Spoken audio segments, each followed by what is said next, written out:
Hi, welcome everybody. My name is Christopher Ryan. I'm an advisor in the undergraduate admissions office. And today we have the School of Journalism here giving the summer workshop series on effective public speaking in a virtual world.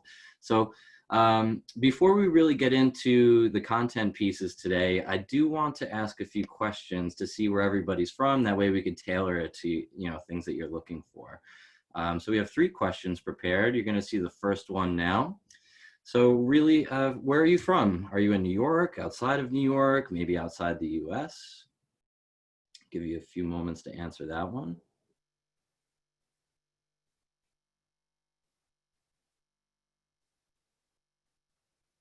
Okay, great. So we have the vast majority from New York, polling at about 87%, and the remainder being outside of New York. So that's great.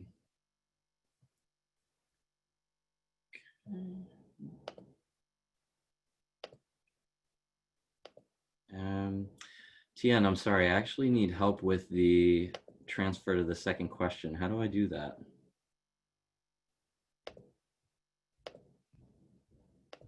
Okay, question 2. What academic year are you going into? Rising sophomore all the way through transfer student? Maybe you spent a year or two at another university?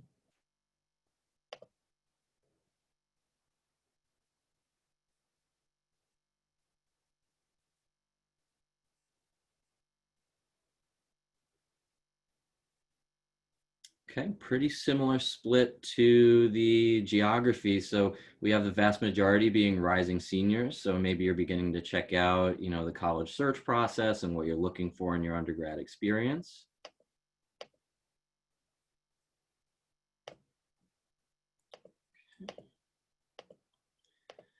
And lastly, we want to get to know things that you're interested in. So in terms of careers, maybe you're thinking more along the broadcast pathway or journalism.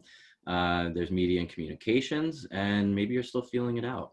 Maybe you want to do a blend of 2 things.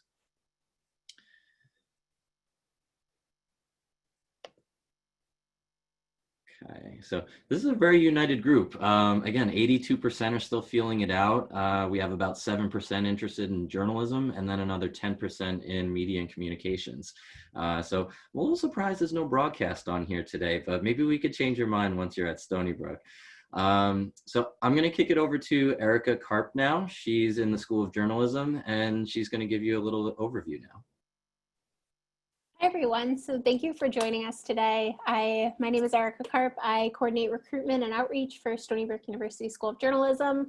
And I'm really happy to introduce Dr. Brenda MacArthur, who's our Assistant Professor of Practice at Stony Brook University and the Alan Alda Center for Communicating Science. And in addition to her work designing and delivering communication training for scientists and healthcare professionals, Dr. MacArthur teaches our Journalism 120 Fundamentals of Public Speaking class. And she'll be talking a little bit about the importance of public speaking, especially today when so much of what we're doing, right, is in this virtual setting. Then I'll be talking a little bit about some careers in journalism and communications. We're excited that a lot of you are still trying to figure out what you want to do, but we'll also talk about some of the different paths you can take by studying journalism, communications in college. And then I'll hand it back to Christopher to provide some insight into the admissions and application process. So thank you again. I'm looking forward to getting to know all of you a little bit, and I'll hand it off to Dr. MacArthur. All right, well, thank you and welcome everybody. I'm glad to hear that all of you are still feeling it out. I think that's true for a lot of my students that are currently enrolled in classes in spring, and I just wrapped up a summer class and a lot of them are still trying to figure out exactly where their niche is and what they want to do. So if you don't have it all figured out yet, that's totally fine. It's totally normal. You might still even be feeling it out as you come into college, whether you're coming into Stony Brook or you end up somewhere else. So today I'm here to talk about communication. And, communication is something that people, myself included, when I came to college, I was very surprised. I was like, there was a whole discipline on communication. We do this every day. Don't we already know how to do this? And the answer is sometimes, and other times not. A lot of times when it comes to public speaking is where a lot of people really feel uncomfortable, or maybe, we haven't had as much experience with that when we get into college as we would like or need. So even if you're going into journalism, journalists, need to speak to broad audiences. They need to be able to appeal to the masses with one message. So, figuring out how do you tailor that message to reach multiple audiences and multiple people that might be viewing that news broadcast. They also need good interpersonal skills, which is really this human communication, this interpersonal communication side of it as well, because they're going to be interviewing people. They're going to be talking to people off camera and on camera. So those communication skills are really important as well. Even behind the scenes, even if you're working in production, you're communicating with your team. It's a really, fast-paced environment. And if you're working on a live show, things are happening really fast, and you have to make sure that everyone is with you. And so that is another big piece of it as well. And then aside from that, if you don't end up in the journalism route or the production route, even in presentations for school, regardless of what major you end up in, you're going to be communicating, you're going to be speaking. Job interviews. In some ways, it's a conversation. In other ways, you're also delivering a presentation. And even in your own lives, if you're giving toasts at a wedding, or you're receiving an award, or you're giving an award for a student organization, that's public speaking as well. So what we've done in the School of Journalism is built out a class. It's called JRN 120, Fundamentals of Public Speaking.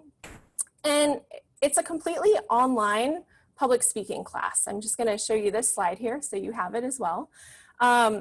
And you might say, public speaking online, why, how do you do that? Why would you do that? And the answer to that is a lot of the speaking that you do in reality now is not behind a podium. It's in online settings. And this was even before this whole world of COVID, where we're now living entirely online.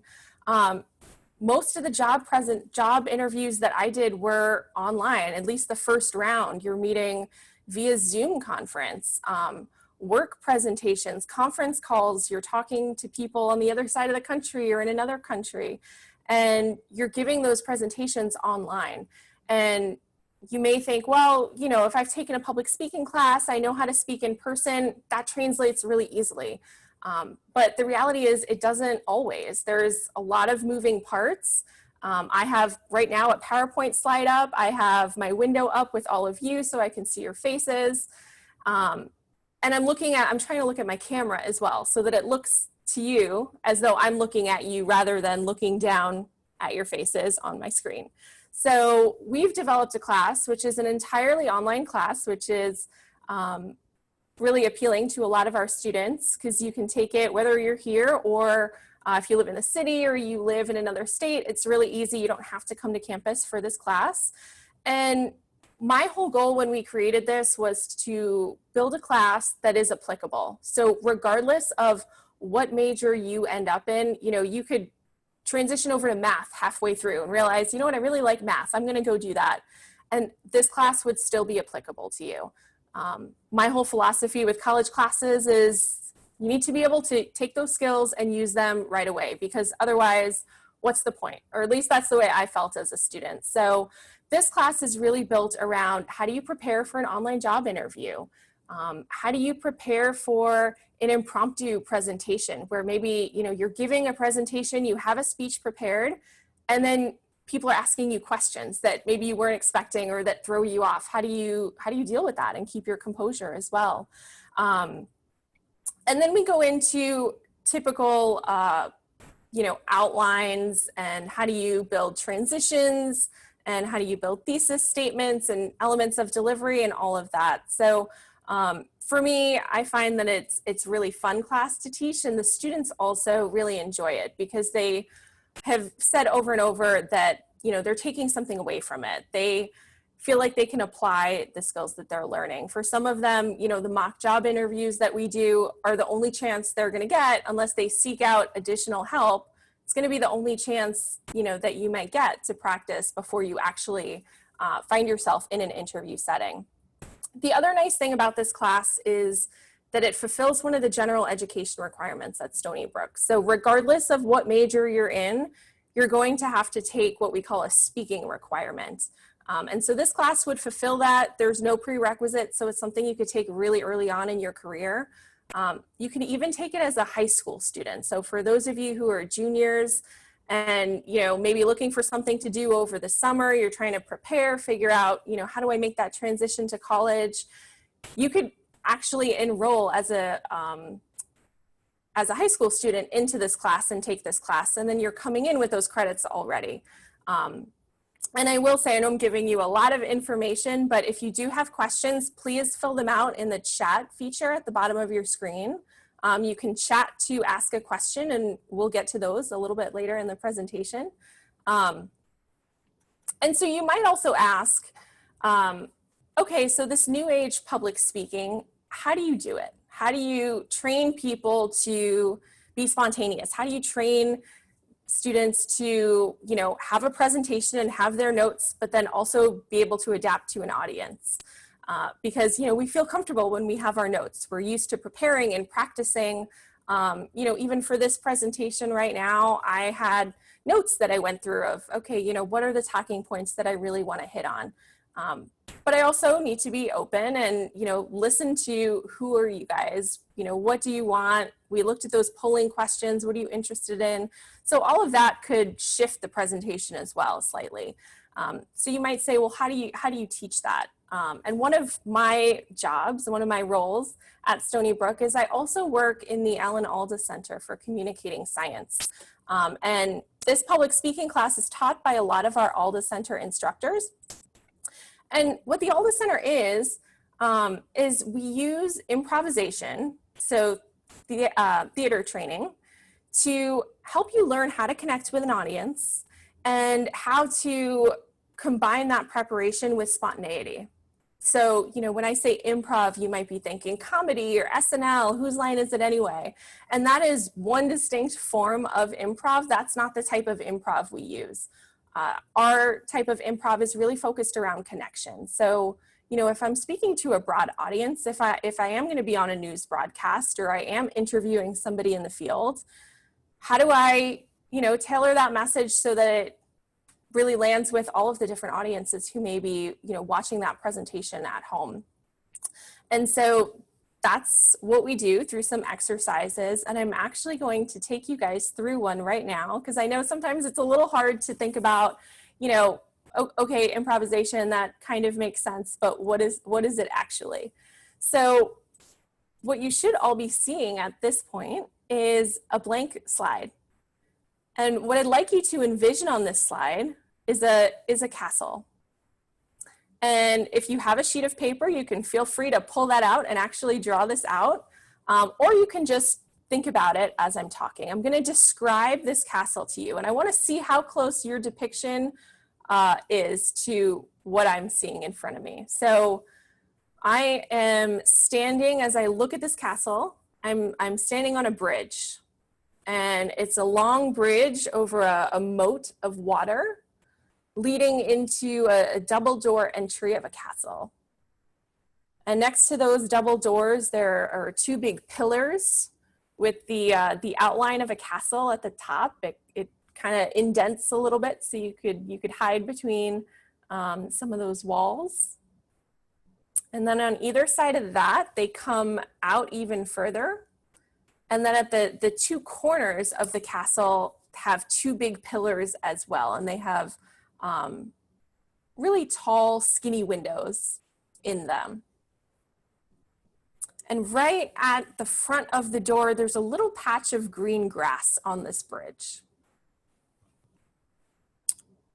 So take that in. And I'm gonna actually show you this picture. This is the picture that I was describing as I was talking to you all. Oops. So take a look at that. And now I'm gonna ask you, is that the picture that you all saw as I was describing it? And for some of you, it may be close. For others, it may be completely off. And that's okay. But what I'd like you to do is think about, what is your cursive knowledge when it comes to castles? And what I mean by cursive knowledge is, when I say castle, you all can picture a castle. And they're probably all similar and have similar features, but they're probably also very different in some ways.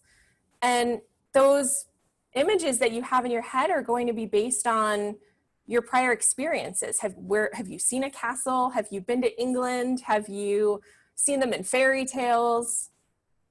That's how you're going to build that image of that castle.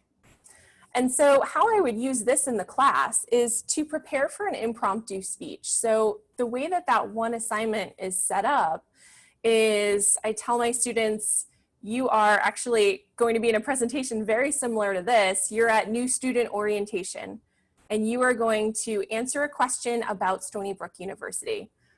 Now, the trick is that the students don't actually know what question they're going to be asked until they're in the presentation. And so in that way, it's impromptu. So they know the topic. They know generally what they're going to be talking about, Stony Brook and their experience at Stony Brook, and they're going to be talking to new students or incoming students, just like all of you. But they don't know the actual question. And so I would use this activity, and Erica teaches this class as well with me, and this is actually one of our activities. And at the end of the castle activity, I say, what is your cursive knowledge when it comes to this presentation? So if I'm preparing to talk about Stony Brook University to incoming students, and I am a junior or a senior, I might say, you know, the SAC has really good food. Now, to all of you, you probably don't know what the SAC is because you're not a Stony Brook student and you're not familiar with campus. So I may say something like, you know what, that's my cursive knowledge. I know something and I forget what it's like to not know what the SAC is. So I have to remind myself.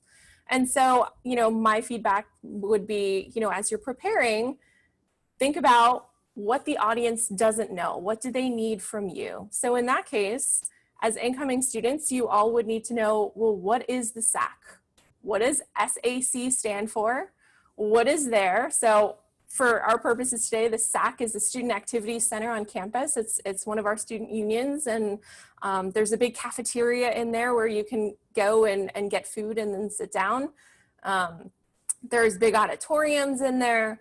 So that's one of the ways that we would use improv. And you can see that, you know, there was no comedy in this. There was no jokes. There was no being witty. It was improv in a way of thinking about your audience.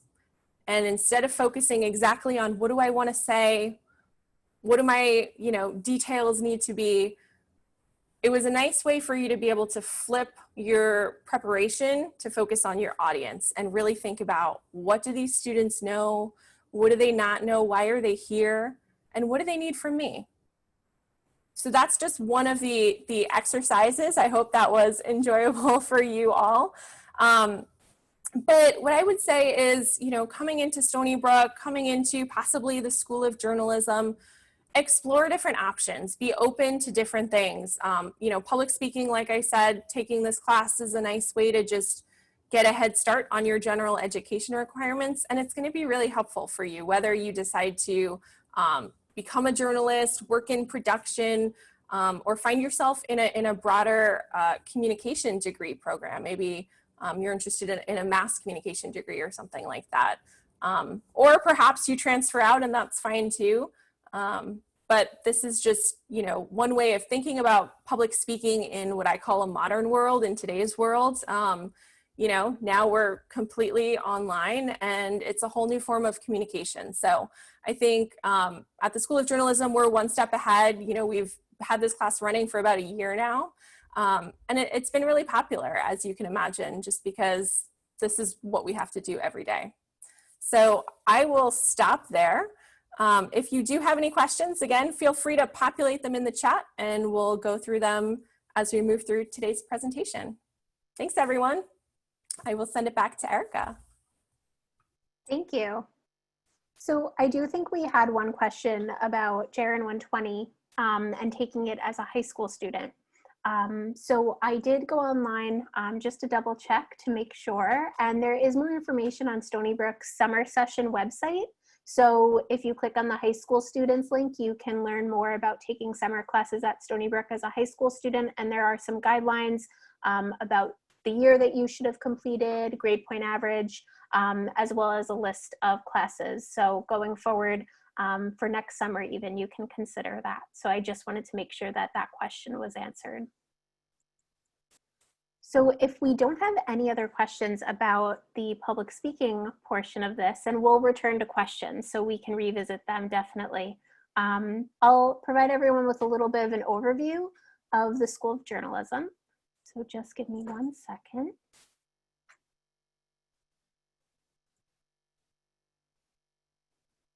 Okay. So the School of Journalism at Stony Brook, we've been training the next generation of journalists and media professionals since 2006. And we spoke a little bit about the importance of communication and the skills that you get by really mastering those skills as a public speaker and a communicator. And we feel that really prepares our graduates to be career ready. So 70% of our graduates are working for news organizations or in related communications fields. So as many of you are still trying to figure out what you would like to go and pursue career-wise, you can see a bunch of different things that you can go into. And our students work everywhere. So I'm going to talk a little bit about some of their journalism jobs. They've been at places like the New York Times, Wall Street Journal, the AP, Reuters, LA Times. So these are really traditional media outlets, right? Many of you have probably heard of these outlets. They're newspapers. They also work in broadcast jobs. So things like for ABC News, CBS, NBC. They work in radio for NPR. And I'm sure many of you have heard of organizations like Vice, right? So these newer media organizations that have become really popular. This is a sampling of the places where our graduates have gone on to work in journalism. And you can see just the variety of news organizations throughout the country, throughout the world even, so overseas as well. And we're really proud of all of our graduates who have gone on to these incredible jobs, reporting, acting as editors and producers. Patrick, you can see, is at CBS News in London. We have Jenny Zhao, Will James. So once again, they're across the country, around the world, working as journalists and reporters. I love this slide. It gives you a little throwback. Today is Thursday, so Throwback Thursday. Nikita Ramos, who is part of our class of 2017. On the bottom, you can see the photo of her when she was hosting one of our Stony Brook news shows. And then on the top is her anchoring for News 12. I believe that was Westchester. And then on the other side, you can see Basil John. On the bottom was when he was hosting our Stony Brook sports update. And then on the top is him down in Washington, DC, where he works for Next Star Media. And you can see him reporting from there. So it's incredible just to see our alums out in the field and on TV. And we also have graduates that go off into related fields. So they take the skills that they learned here as journalism majors and apply them to other careers in communications, public relations, digital media. So you can see Scott Moore, class of 2011, works for WWE as a YouTube content manager. You can see Leah in the middle has gone off to law school. If any of you are interested in going off to law school, becoming attorneys, a journalism degree is really valuable. A communications degree is really valuable because you get such important skills, right? And then we have Mike Danello all the way over here and he works for MLB, so Major League Baseball, as a digital initiatives coordinator. And our students get to this point because we really value learning by doing. So getting them outside the classroom. Of course, when you're in the classroom, you'll be taught by our wonderful faculty. This is a photo of Professor Barbara Selvin on one of our Journalism Without Walls trips. So if anyone is interested in study abroad, there's some great opportunities for you. I want to show you a little bit of our newsroom and some of our facilities at the School of Journalism since we can't be there in person today. This video shows you some behind the scenes of our spaces behind me. My background right now is our newsroom, but take a look at this video.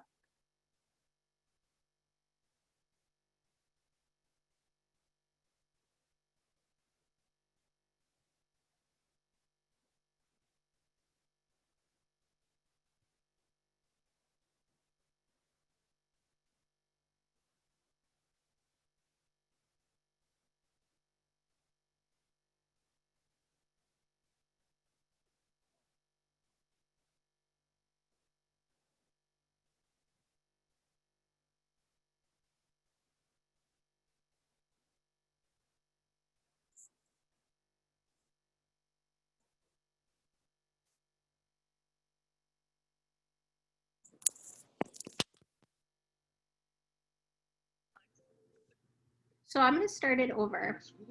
Can you guys hear this now? Yeah? Okay. Sorry about that. You'll have 24/7 access to all the multimedia tools you need to report your story.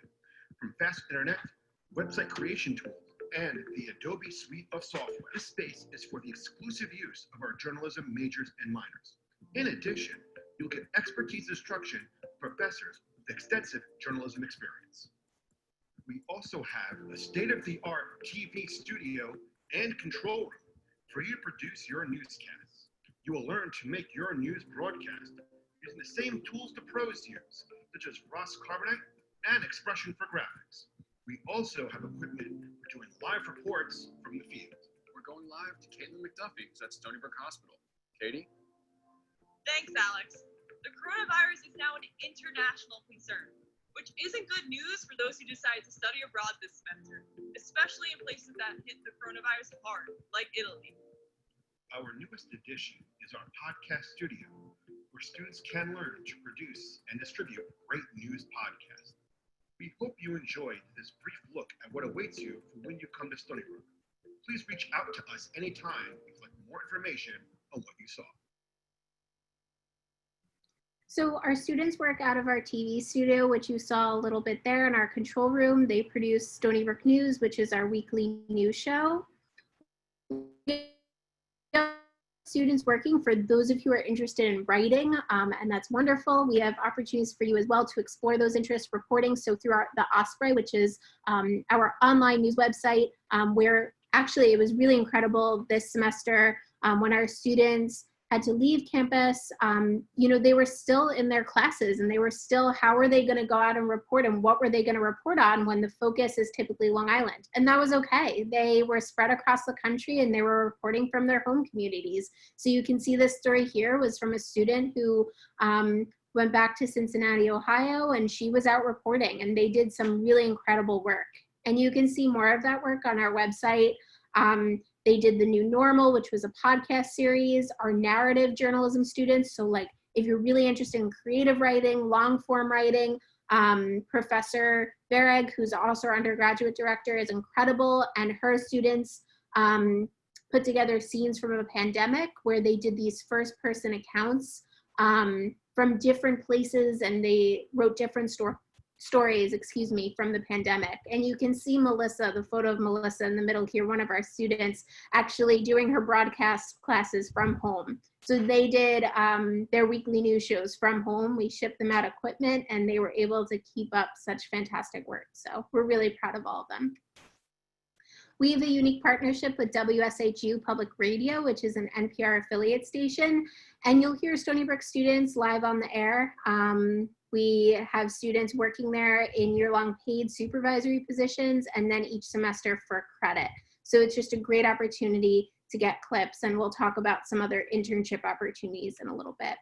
So Journalism Without Walls, for those of you interested in studying abroad, we have Journalism Without Walls trips where we send students on overseas reporting trips so you can get clips and experience. This is from one of our trips to Cuba, but our students have been to South Korea and Ecuador.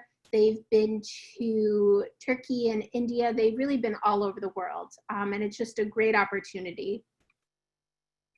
We have experiential learning opportunities as well for students. So right now we have students working on covering the pandemic this summer. Our students last summer were embedded in the Long Island Pine Barrens, covering the Pine Barrens and the importance that the Pine Barrens has to our local environment here on Long Island. We also had students covering a Slavery on Long Island project where they were rediscovering stories from across Long Island. And it's just some really incredible pieces that they've produced that have then also aired on WSHU. So Roth Regatta Live. Roth Regatta is one of my favorite campus traditions. If you haven't heard of it, I'm happy to be the one to tell you about it. So the regatta is an annual campus tradition where our students build boats out of cardboard and duct tape and race them across Roth Pond. There's a theme each year and student groups get really into it. It is really wonderful.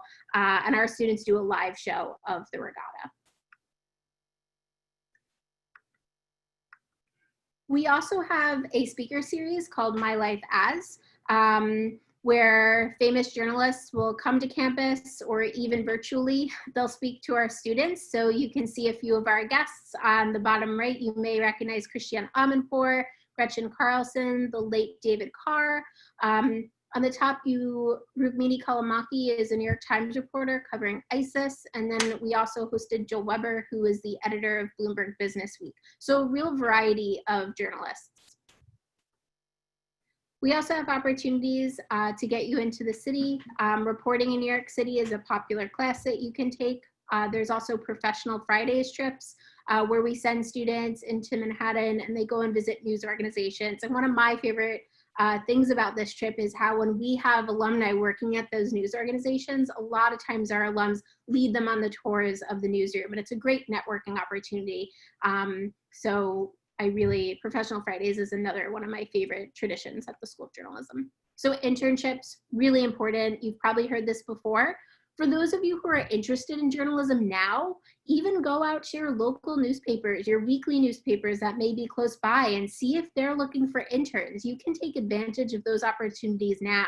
And then when you get to college, you can pursue other internships. So we have students that have interned at CNN, ABC, News 12 right here on Long Island. Our internship coordinator is Professor Barbara Selvin. She is fantastic because she will sit down with you, help you prepare for internships, go over those interview questions, review your resume. So there's a lot of different opportunities that you can go and pursue. Here's a few of our students and some internships that they've completed in the past. So Brianne Letta was a Dow Jones News Fund Royal Media intern. Felicia Lalomia was a New York Women in Communications, her scholarship and intern recipient.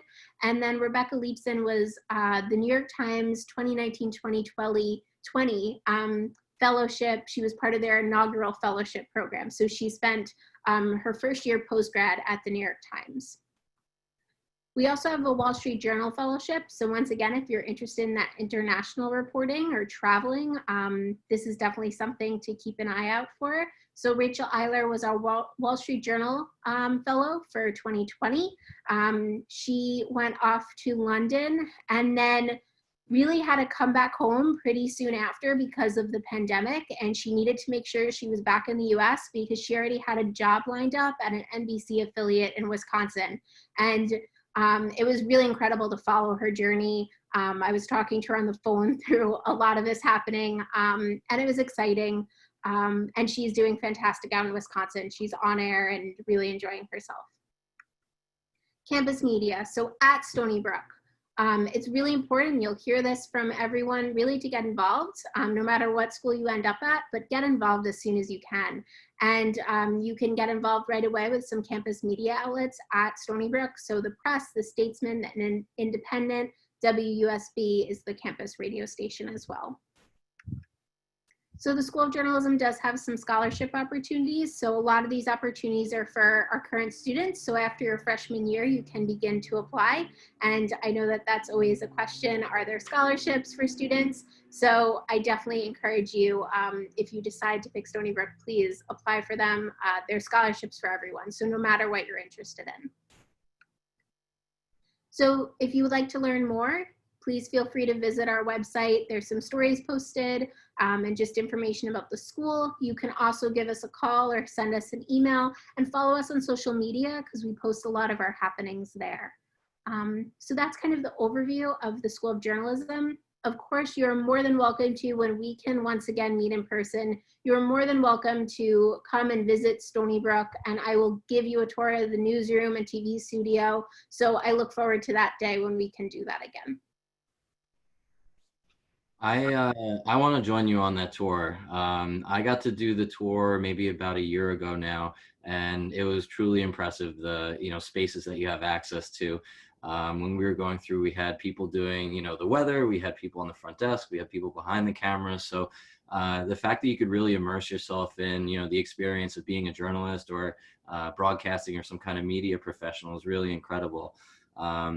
I'll also add that we are the only School of Journalism in the SUNY system. So I think that's a really cool thing to be in a large research setting at Stony Brook University and have the School of Journalism on campus.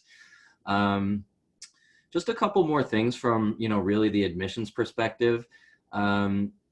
We recently went test optional for the next 3 terms. So rising seniors, you don't need to submit an SAT or an ACT. Of course, it is an additional data point, and if you have it, it is valuable to your application. So I would encourage you to submit it if you already have a test score, or if you're thinking about it. And then really what's most important is using each piece to tell your story. So, I remember filling out the application. It can feel, stressful, or, maybe you're busy with other things, but it's important to dedicate your time to each piece of the application so we get a full understanding of who you are. What you're doing inside the classroom, all of that's going to be illustrated on the transcript. So you have the rigor, what you're pursuing each year. All of that's going to be behind you by the time that you're applying. So focus on the things that you can change moving forward. That really begins with the essay. Personally, some of the best writing advice I ever got was to be honest about your conflicts and tell your story. So, don't start at day 1. I was born on such and such date. Give us the really kind of nitty gritty about who you are. Secondly, you have the letters of recommendation. These are opportunities for, character building, other people expressing your motivations, and really building, around that essay. So don't be afraid to give them a few pointers, check in with them, make sure they understand the major that you're going to be pursuing, and then also the things that are really important to you, because sometimes that can be lost between the writer of the letter. And then lastly, you have your activities resume. So Erica mentioned possibly interning while you're in high school, any kind of volunteer experiences, leadership opportunities you've taken. These are all going to complement things that you're doing inside the classroom. And especially now with, the SAT and the ACT up in the air, that holistic review process is even going to become a little bit more intense than it typically was in the past. So make sure, you're dotting your I's, crossing your T's. I think the summer is a great time to really begin those things as a rising senior when you don't necessarily have other academic things in focus.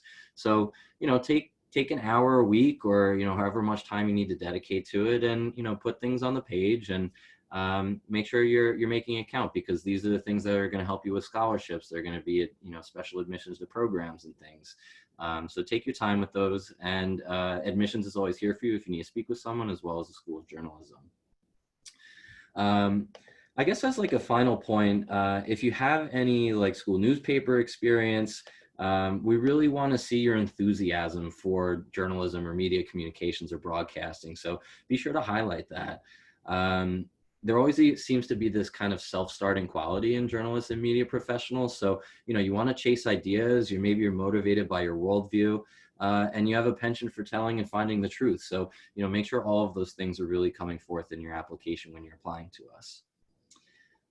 With that being said, I want to check in with our Ask a Question folks. Do we have any other questions? There were a few. Okay. Can I read them back?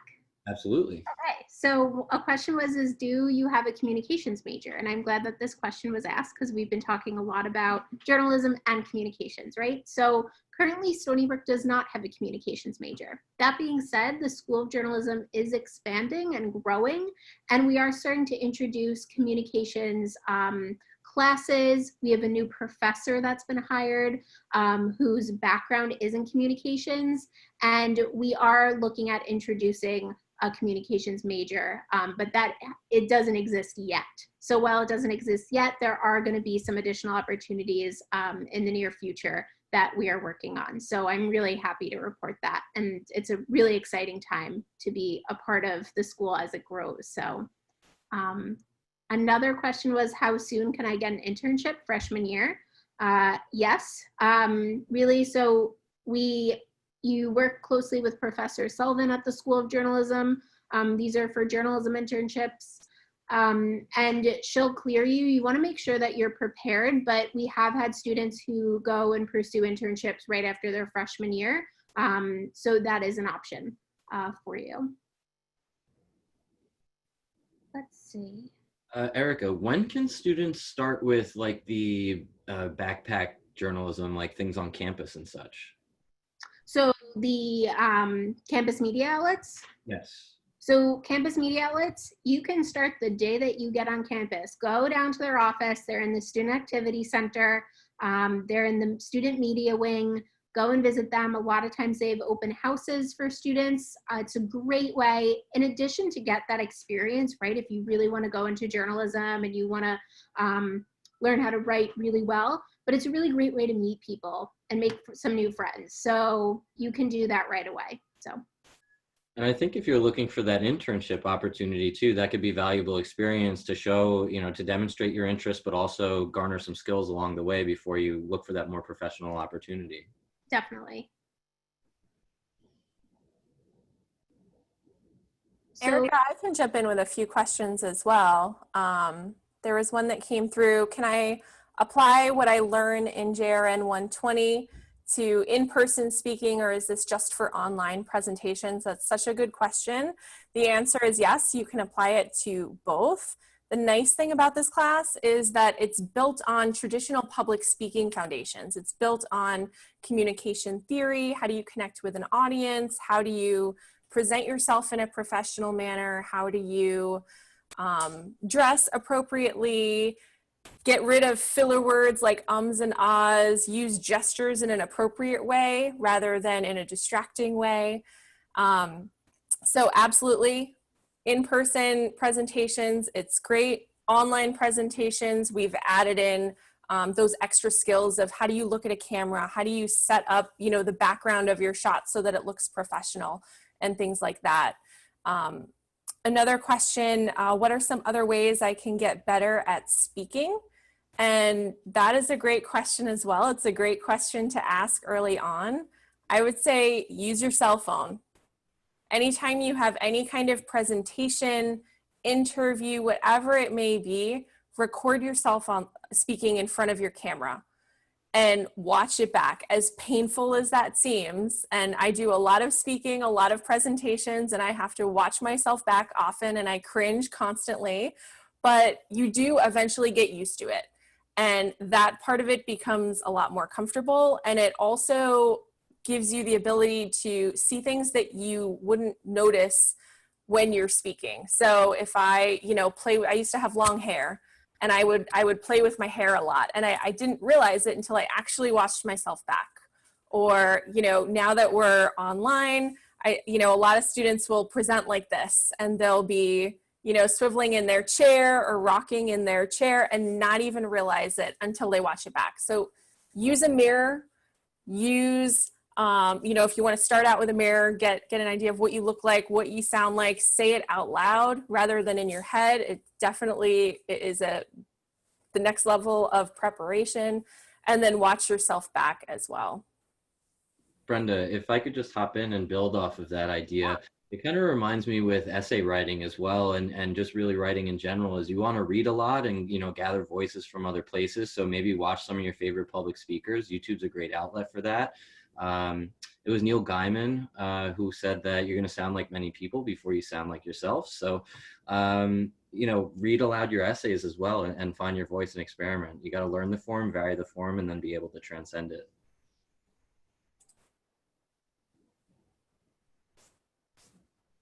That's really good. I like that a lot, the finding your voice thing. Definitely, we want to see that from everyone and really get to know you. So there was another question about, can I decide and still take a journalism class to see if that's a direction I want to go in? When do I have to decide? So you can, there's opportunities to take some intro journalism classes, so you can kind of explore. And that's what's really nice about starting college, right? You can take so many different classes and topics that you maybe haven't been exposed to before. So really, I really encourage you to take something that, you're not sure about and see if you like it. You never know. We even say with journalism classes too, that you may think that you want to go into broadcast journalism and you want to be in front of the camera and anchoring, and you may end up really being behind the camera, really liking it. So really experiment. The faculty to student ratio, one of the nice things about the School of Journalism is we have a small school. So I showed some pictures, and you'll see behind me our newsroom. So you can see when you have class in here, there's 18 workstations on this main level. So it's you and 17 other students in that class. So they are pretty small classes. Some of our classes are more your traditional lecture classes, but overall they stay pretty small, which is nice, and you really get to know your professors. let's see. So there was a question about writing reviews for media entertainment count as journalism. So such as writing a critical review for movies, albums, and TV series. It's a very good question, right? What is journalism? So while maybe not news, there's many different kinds of journalism, right? So there's entertainment journalism. We have a class called News Literacy, which really teaches you about this stuff, right? What is news? What is opinion? What is entertainment? So you'll learn a little bit more, right? But you can write, I mean, there are some really great entertainment journalists out there and entertainment reporters and long form pieces that have appeared in places like the Rolling Stone, right? I would say that definitely entertainment reporting can count as journalism.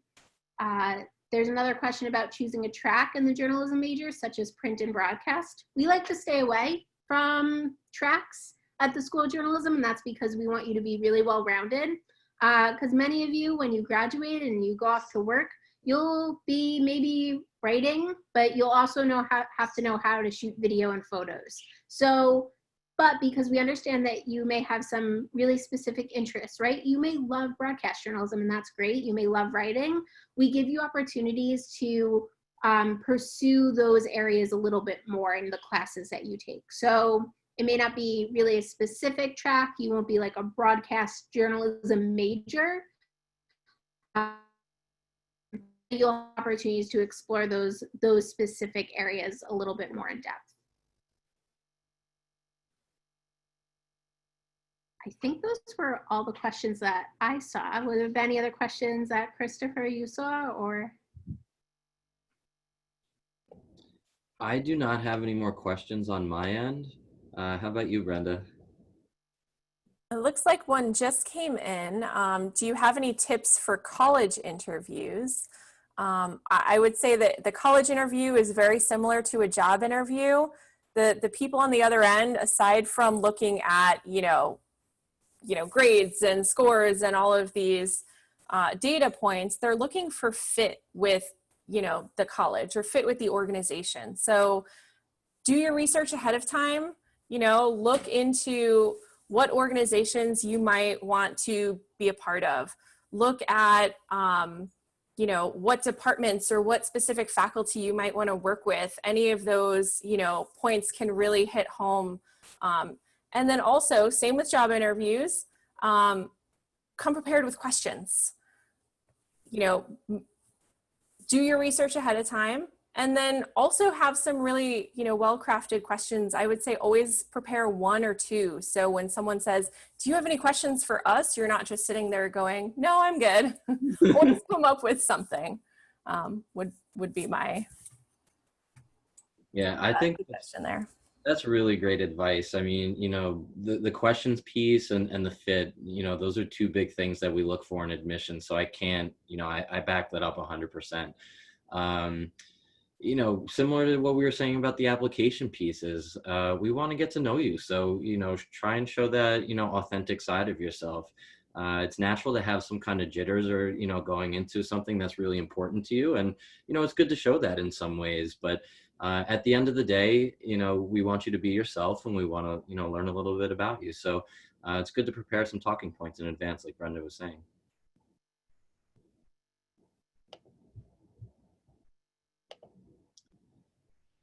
Okay, I guess we'll call last round of questions. We'll give it about 30 seconds or so, just in case we have any late bloomers. Otherwise, on behalf of the three of us, we really would, like to thank you for coming today, expressing some interest in our School of Journalism, and we're always in your corner. So, whether you have questions about the college application process or determining what might be a good fit for you, or something really more at the granular level with the programs, please don't hesitate to reach out to us. Maybe I could ask my colleague in the back, Amanda, to drop some contact info in the chat for us. And I also like to thank Tien and L'Oreal and Amanda for assisting with the Ask a Question and all the technical elements here today. Chris, I did have one last question come in as you were talking. All right, let's hear it. How to write a good college essay. And this is very similar to speaking. is you want to grab the reader right away. So is there, in that first sentence or in that first short paragraph, how can you grab our attention? Maybe it's with a quote, maybe it's with, a personal story, something that's really meaningful to you, where, you start off with that and then you come back to it at the end. When we think about organization, however you start out, if you start out, talking about why you picked Stony Brook, or you start out talking about, why journalism is so important to you, come back to that in your conclusion so that it's really nicely put together and wrapped up with a bow. The other thing I would say is watch, the easy things. Watch out for grammar, especially if you're applying to a journalism program, make sure that there's no typos, have multiple people read it, use the same font throughout. You would not believe, how many people are copying and pasting from different documents and then not going through and changing it all to the uniform font throughout. So I would say those are the easy ones, the low-hanging fruit. And let yourself shine through. Write professionally, use complete sentences and punctuation, but let your personality shine through. It could be in the language choice you use. It could be in, maybe you're using some type of alliteration in a way where, you're talking about 3 things that, were really important to you, or 3 experiences that you had, and maybe you set those up in a very similar way. So, think about that as you're telling a story in a way.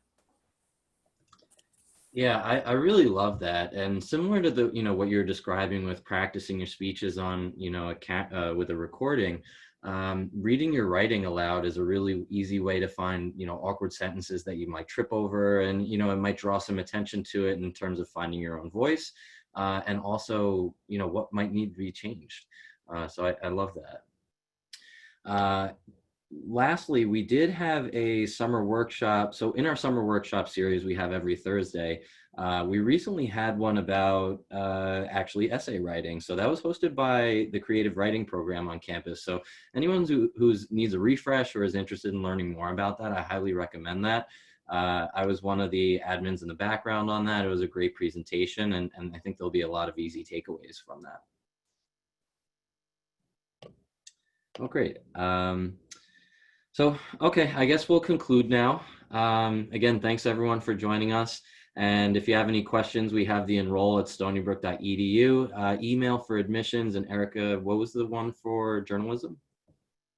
So you can email journalism@stonybrook.edu.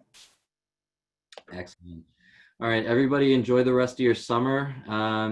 Keep in touch if you need anything, and take care. Be safe.